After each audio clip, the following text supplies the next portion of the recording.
Hello and welcome to another video, and this one is going to be MechCon story time. We're gonna go over my trip down to MechCon, my experiences there, and just my takeaways from the entire event. Also, what I thought of the MechWarrior 5 demo that I got to play several times. Just all sorts of things. This is gonna be a long and rambly video, and I'm probably going to jump around a bit, but that's just what it is. In the background will most likely be me grinding MechWarrior matches on some account, either my main or the free-to-play, whichever one I feel like doing. Well, let's get into it. Currently, I'm in 100 Mile House, and to let people know, because they may be wondering, I didn't get the job. Which sucks. So I'm not moving back down to Victoria. Ugh. So I'm gonna have to continue to travel from here. It is approximately like a 5.5 hour drive from where I am to the MechCon site. And when I was coming down, it was like crazy weather. When I left 100 Mile House, it was snowing just as I'm leaving. And I'm like, okay, good to get out of here. As I get further down, I'm going through the mountains, and it's like I'm driving through a cloud. There was so much fog. It was crazy. And then I get down further and closer to Vancouver, and on the east side of Vancouver, in the east communities, it's pissing rain.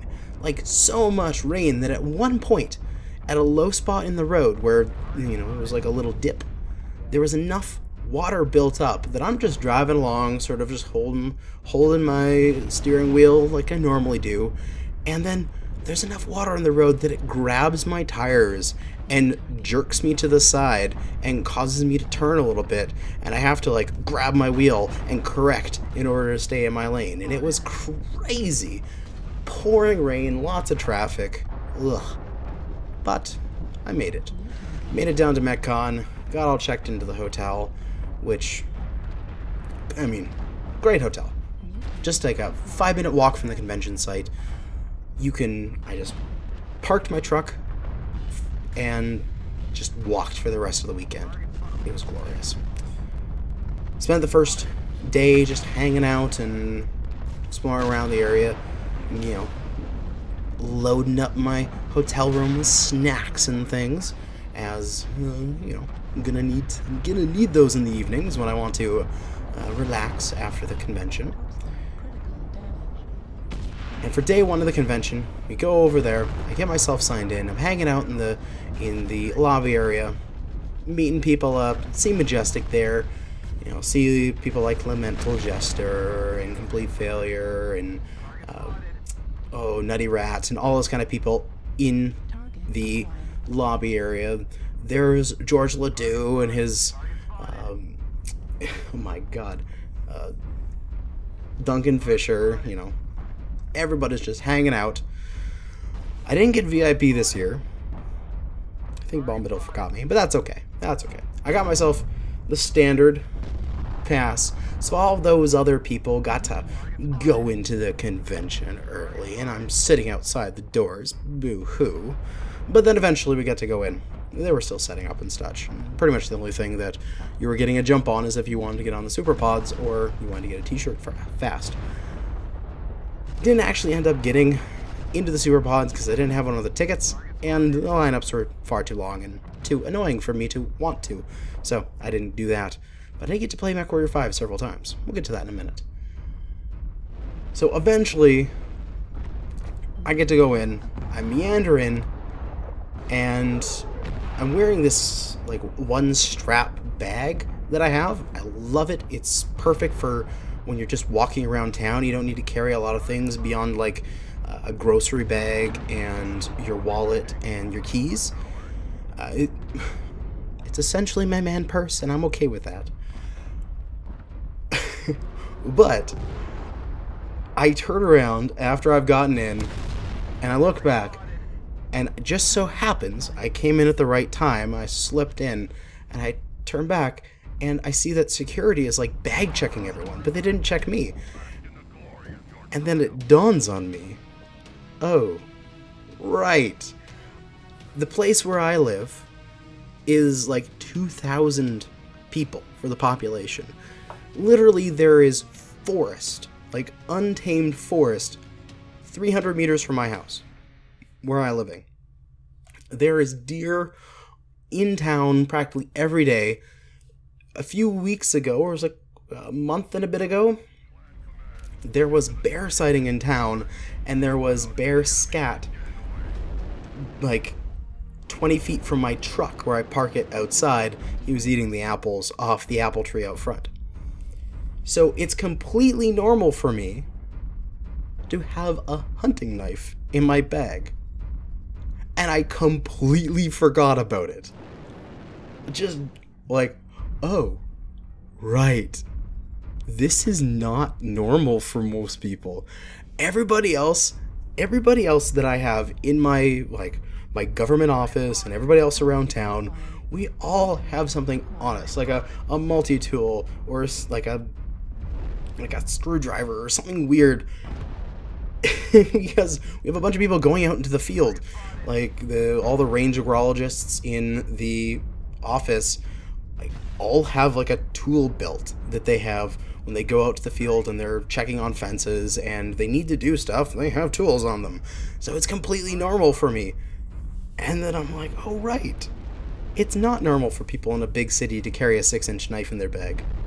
Okay, so I go on realizing this. I should probably, you know, not have that in my bag. But I go and get a t-shirt, get myself one of the new shirts with the Corsair on it. Of course, at the time, I didn't know what it was called, and I'm like, must have data. But I correctly predicted the Mech. It was going to be an inner sphere assault, as I said it would. Well, I was going to say it was most likely going to be an assault, and it had the potential of being a medium, because those are the next best sellers after Heavy, and I didn't think they would repeat Heavy, and I would have thought that they would have continued with their IS clan repeating. So I predicted that correctly. From there, got the t-shirt, put it in my bag, and I sort of wrapped that knife in the t-shirt, which was a good thing, because later on, I went out to use the washroom, because I couldn't find the washroom inside yet. I was looking around and I didn't see it. It was actually back behind some chairs and tables and seating area. So I go out and use the washroom. I'm like, okay, I'm just going to pop out to the washroom. We'll be back in like 30 seconds. The guys won't check me. It'll be fine. And I come back in and they're like, oh, bag check. And I'm like, fuck. And so I'm like, open up one compartment. Yeah, it's just my wallet and headphones. And then I open up the other compartment. I'm just like, it's just a t-shirt. And I don't like dig down to the bottom of it. And he's like, okay. And I'm like, oh my god, I got through security. Later on that night, I put the knife back in my duffel bag, back in the room, so I didn't have to deal with that the second day. But continue on with the first day. God, I'm weird. But continued meandering around the event, picking up scraps of information from people about the Mech before it was officially announced. I'm like, oh, that looks cool. Oh, ooh, I hear it's an assault. Ooh, people are pulling from, like, fighting in Solaris. They're pulling prizes, and some of them are the Mech packs. So I'm like, we're learning the name of it, so that's cool. Went and played Solaris several times. Won several things, actually. I have, what is it? I've got 2 prizes of 1000 MC, a prize of 2000 MC, and a Mech Bay sitting in front of me. I need to give those away somehow. I'm not sure how I'm going to do it yet, but I will figure that out, and I will, excuse me, I'll put it out there sometime in the future of how I'm going to give that away. Because I don't need it. My main account's got everything and a bunch of MC, and my free-to-play account can't use it because that's not free-to-play. Also, I hammered the MechWarrior 5 line. Like, every time I was meandering around and I saw, ooh, MechWarrior 5 line is like only a few people, I should jump into it and play it. I played that thing so many times, but it was fun. So let's just talk about MechWarrior 5. The demo for it was you had a choice between 4 mechs. You had the Stalker, the Thunderbolt, the Dragon, and the Griffin. A little confusing on how to change them around and get into the different mechs at the start, but I eventually figured it out and was able to play each one of them, and actually played the Thunderbolt twice, as I did 5 times. It was fun. The mission that you were on was the mission that Russ and company played on the live stream. You start off from the dropship, you move over the crest of a hill, there is a group of forces attacking a farm, you must protect the farm buildings, although Russ was sort of like running through the farm building to show off the destruction effects.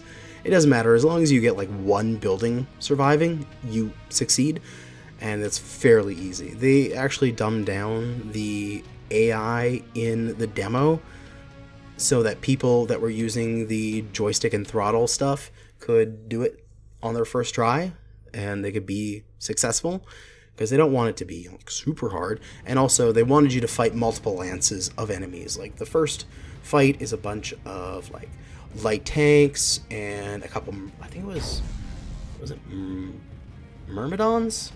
Myrmidon medium tanks, or those heavy tanks? I can't remember. I don't know my tanks that well. But it was a Firestarter and a Locust that you were fighting first, plus an LRM carrier and some other tanks. After you go from the farmer's field, you go over another ridgeline into a small town area, where first you clean out the town of various tanks. There's a demolisher there with dual AC-20s, which is kind of scary when you're on the excuse my cough, the Griffin and such. But you take out all those things, you move into town, and then, oh no, an enemy lance comes in. That enemy lance, if I remember correctly, is a cicada, I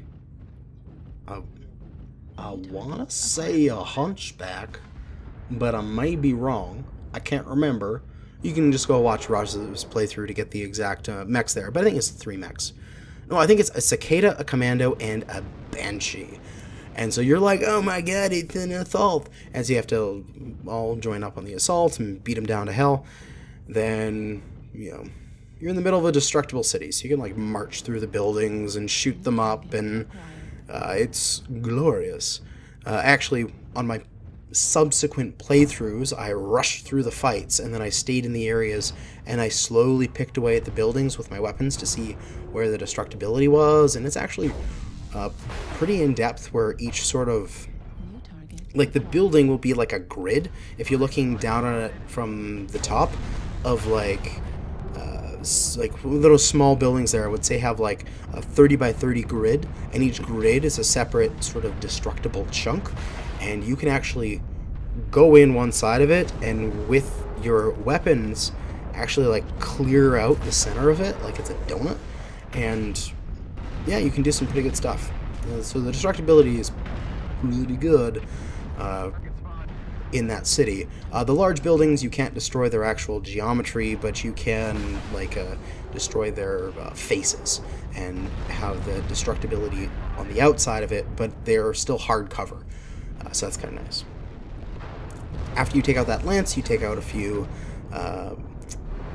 these radio towers, then you go over another ridgeline into sort of a docks area, and then a final enemy lance comes in.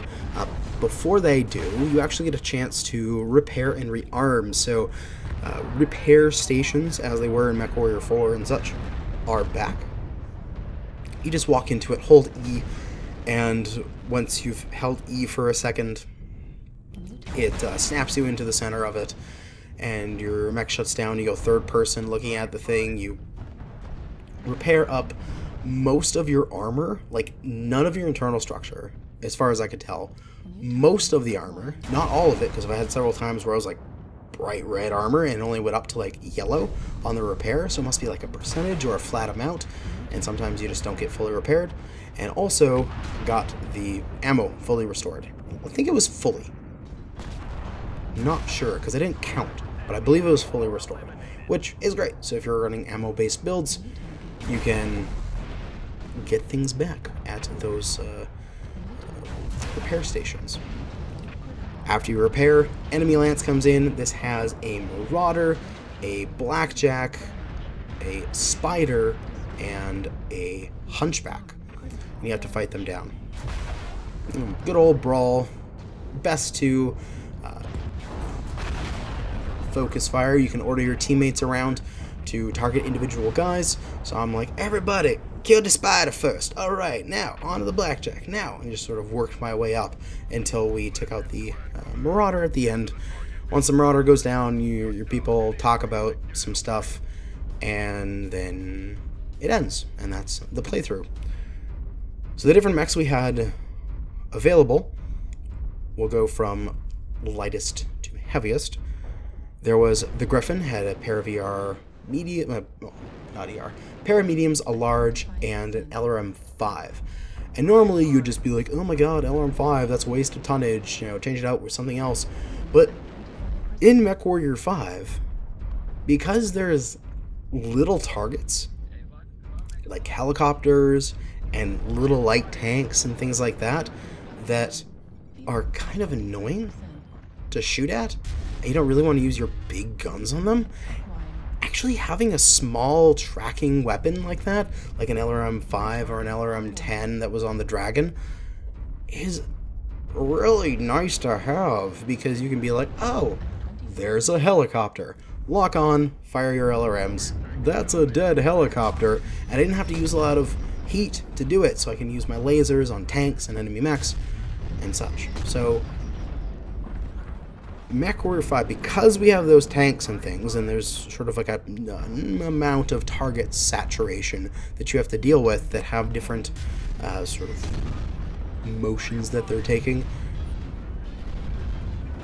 yeah, you kind of need a sort of brackety type build.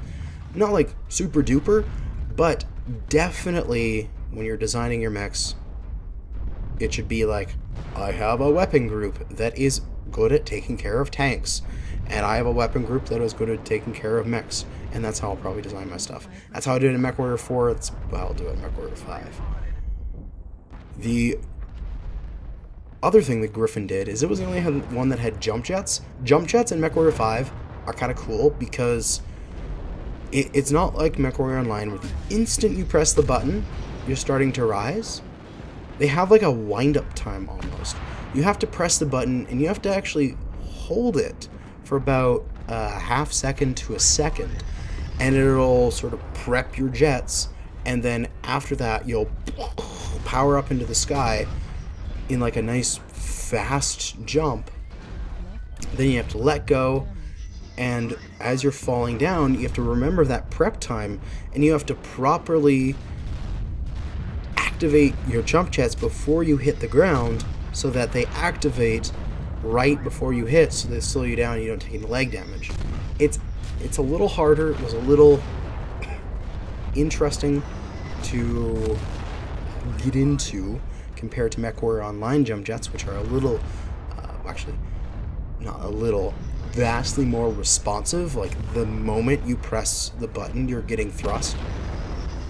This has a lag to it, which is good. I liked how it felt. With the Griffin, I was able to get onto some ridge lines and get onto a ridge line, look into the the next zone that we were going to fight in, and was able to order my lance into the zone, and then that would trigger the event, and I'd be able to go attack that as I attack from range, and I'm completely safe back here. Or in the various city components, I was able to use the jump jets to maneuver around people and to get on top of buildings that I was able to use for cover. And I think probably because the AI was turned down, they weren't able to shoot me very well when I was on buildings, but, you know, that should hopefully be worked out in the future. Other ones, there was the Dragon, AC5, felt quite nice on that.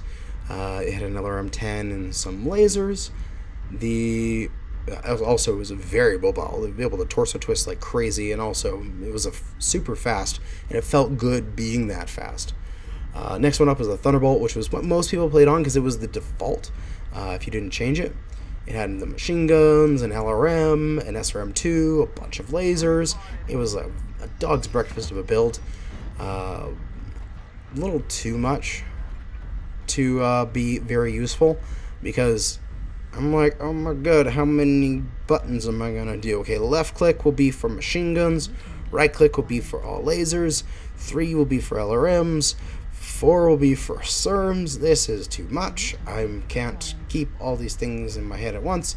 I'd probably cut it down to like 3 weapon groups, take off the SRMs, or do something like that to that mech when it eventually comes out and is useful in MechWarrior 5. The last one is the Stalker, and holy crap, that thing can kick ass. Not only do you have a lot of weaponry because you're an assault, you also have a lot of durability, but you're slow, of course. But it really shines with its SRMs, because I think SRMs in the game currently, how they have it, of course this is alpha or beta or whatever the hell they're calling it, SRMs are way too strong. Way too strong.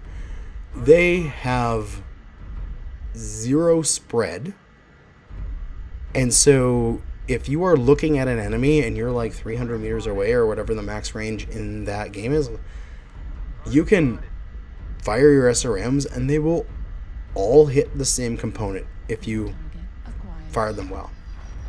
So I was like several hundred meters away from like a tank, and I'd fire the 2 SRM6s. They would fire all at once, not a stream like the previous examples that they did. They had the SRMs so that they would fire in sequence, like 1, 2, 3, 4, 5, 6. This is just all 6 at once, like the SRMs in MechWarrior Online.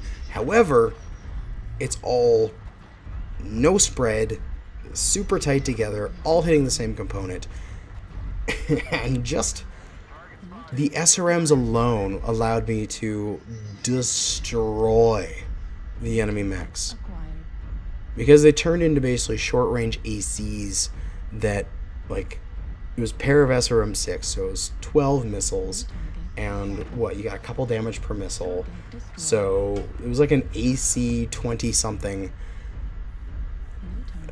Oh my god, it was disgusting how strong it was. I was one-shotting tanks left and right. I ripped to shreds enemy mechs, especially because I had the tank ability that I could just stand there and pound on them. I didn't have to worry about maneuvering and torso twisting. I just was like, okay, here's a bunch of medium lasers and here's some SERMs. You gonna fight me on this? Because I got you outgunned. And I just absolutely destroyed them. Plus, it had the long range missiles and large lasers when you're getting close, although firing everything at once is very hot. It is definitely a brackety build on that mech. Overall, it felt good. When I first played it, it was last MechCon, the previous one, and it was like super duper alpha. The mission was way simpler than the mission that they did now. This one was way better crafted. I gave it like a 7.5 or so because I'm like, this has potential, but it has issues.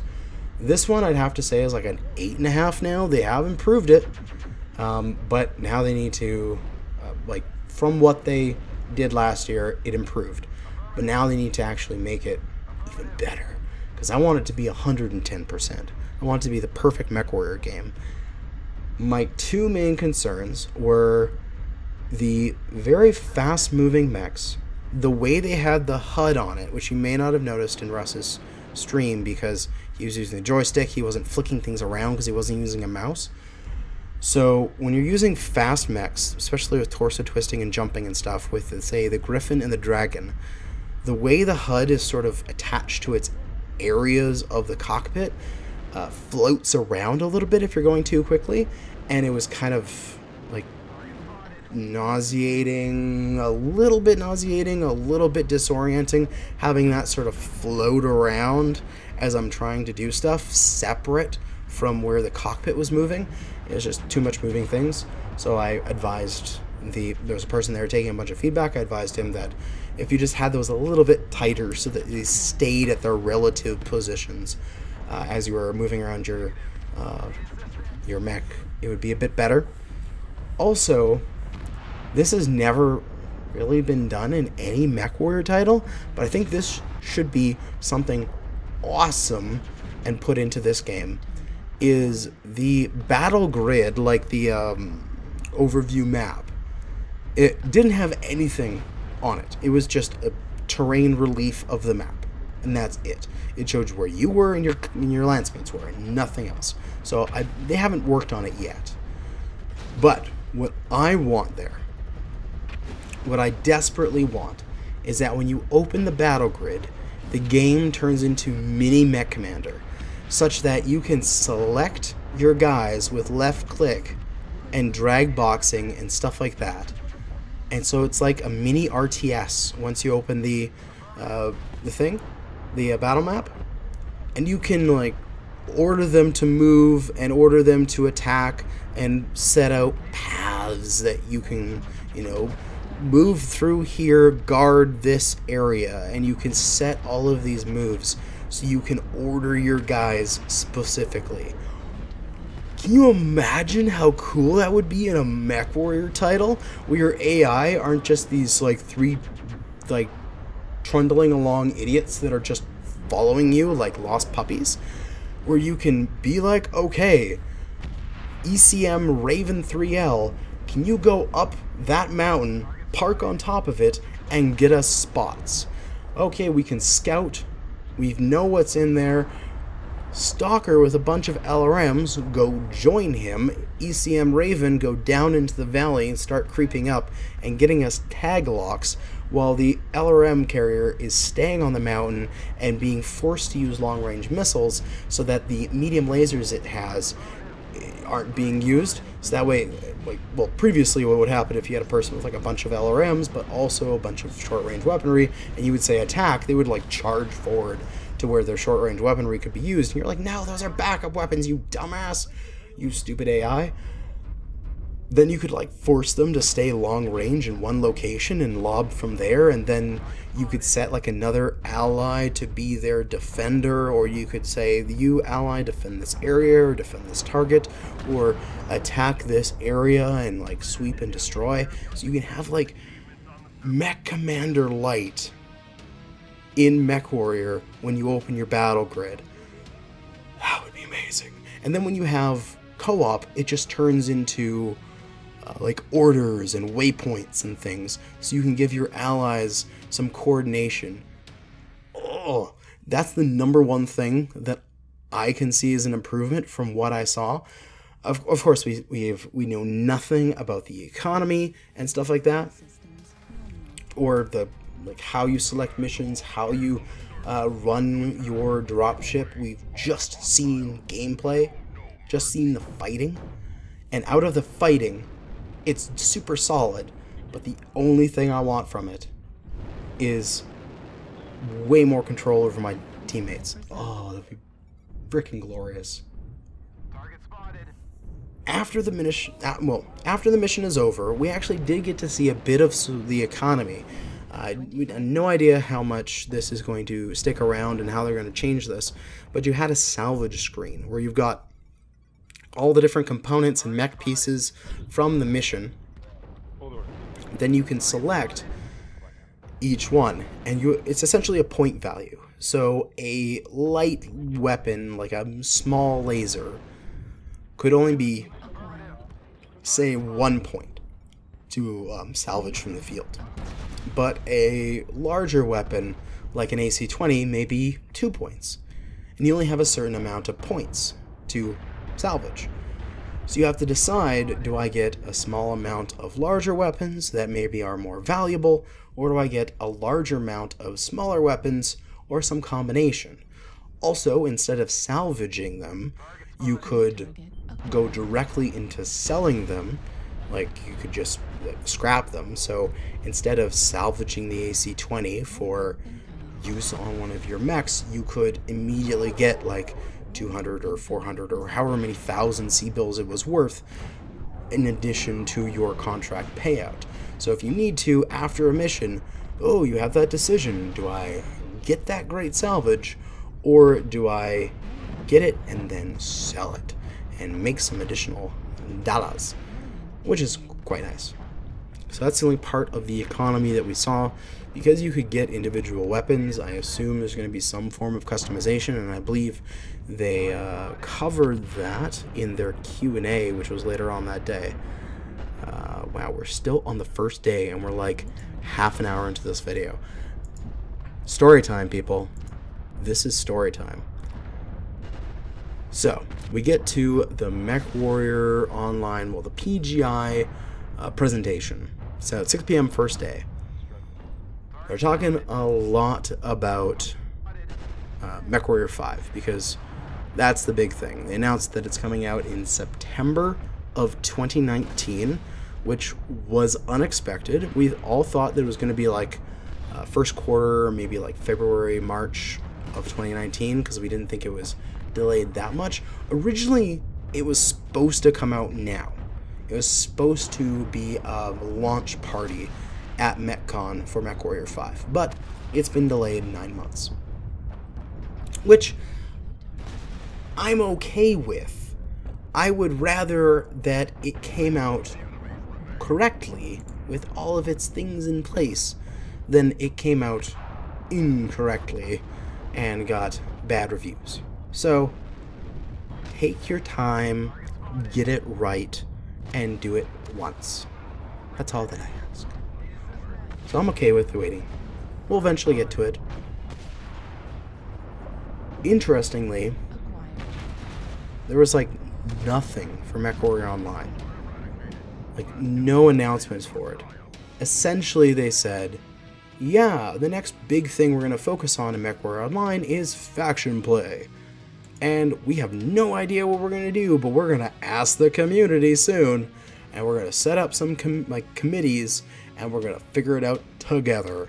And that's essentially the essence of everything for MechWarrior Online in terms of content. A little disappointing there.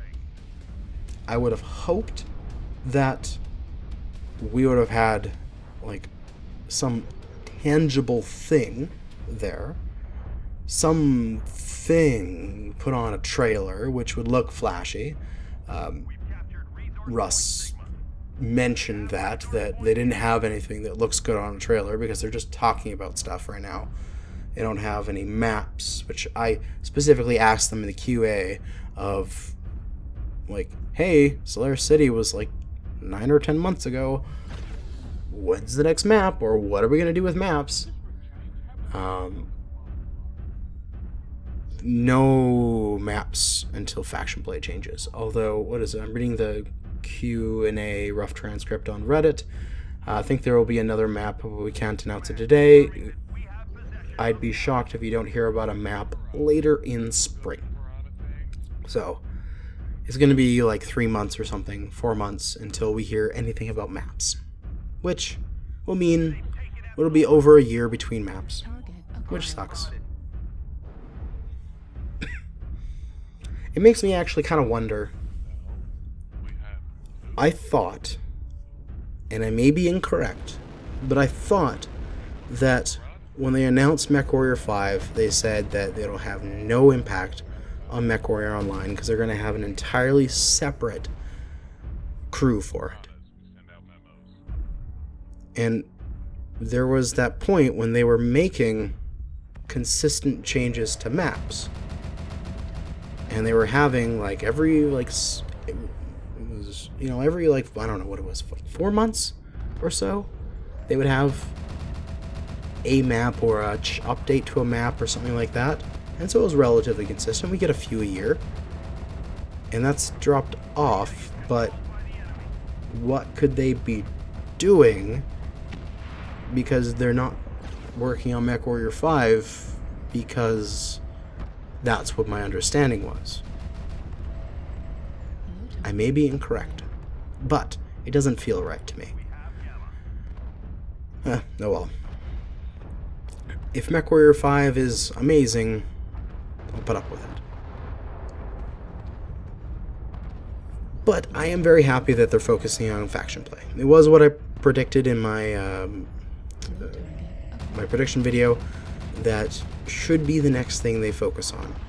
Update faction play, change it into something very fun that people do want to play, because outside of events, it's pretty dead.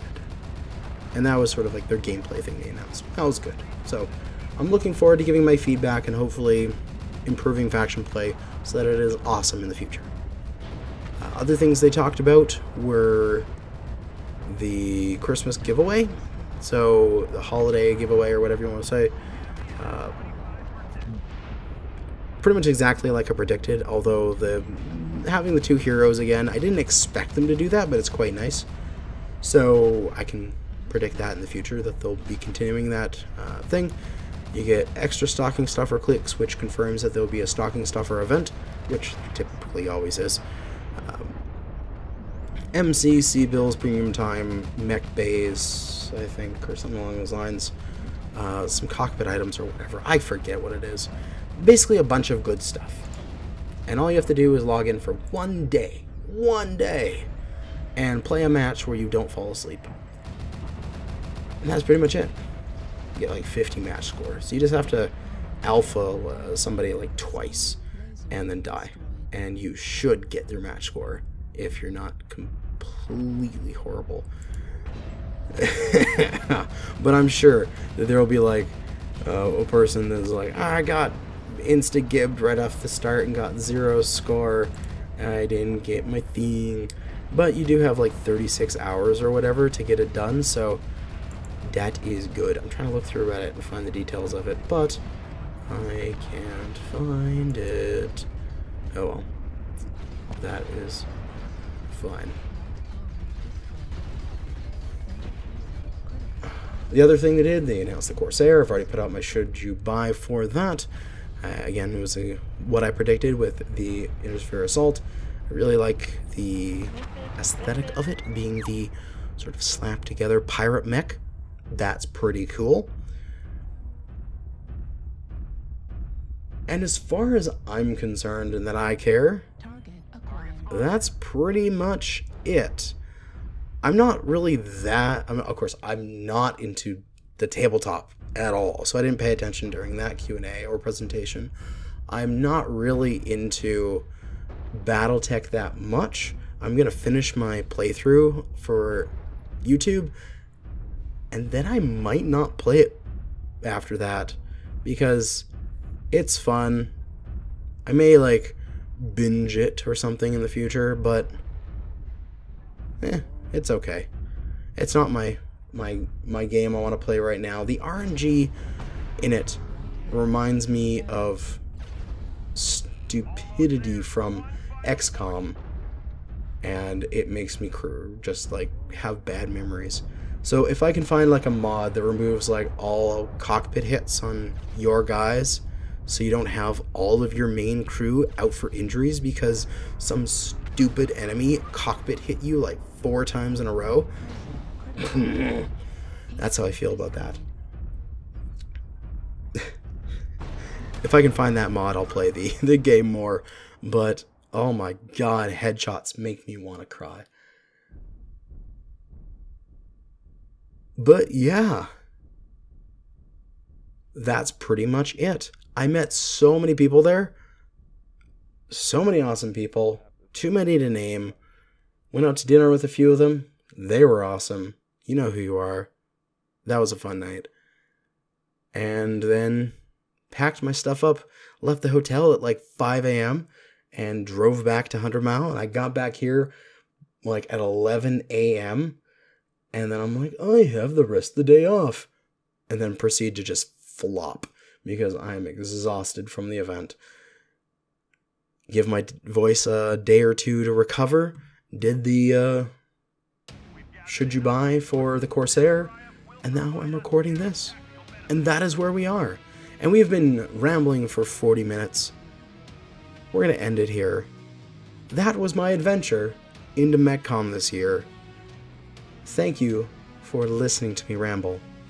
And now, oh my god, I need a lot of footage to cover the back of this. Oh, I'm going to have to go record a bunch of stuff. But that is going to be it for now. Thanks for watching, and good hunting.